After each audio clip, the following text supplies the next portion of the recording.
Welcome to the Rim Break Rodeo. We hope this video helps. You start by getting essentials ready. Garageband updated, your audio interface and cable connected to the iPad.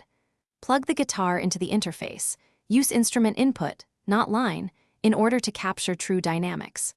Once done, power the interface or connect bus power so the iPad recognizes it. Make sure guitar volume is low to avoid clipping.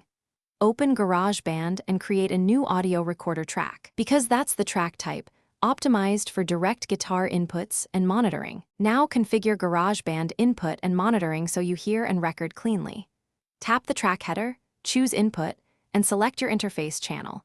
This ensures GarageBand receives the instrument signal. Turn on input monitoring to hear effects while playing, and adjust the interface gain until peaks sit around -12 to -6 decibels to avoid distortion. Use GarageBand's amp models if you want tone shaping.